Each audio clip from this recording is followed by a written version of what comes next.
Stockholm Public Library, and we want to do some renovations here in the library, and not only renovation, we want to develop the library, and we want it to be bigger than it is today.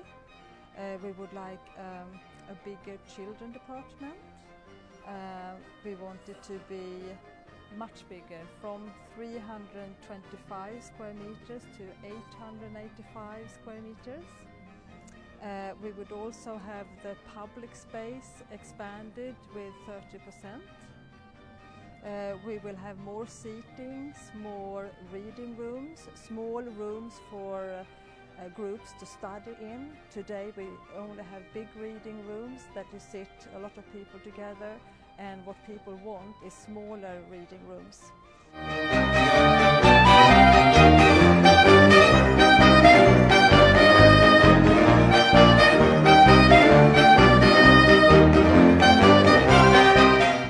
Kista Library. It's actually named the world's best library.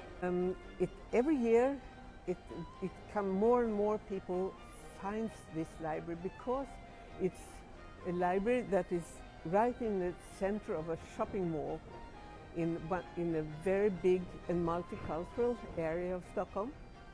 On one side there's a lot of immigrants living, and on the other side is a lot of high-tech companies.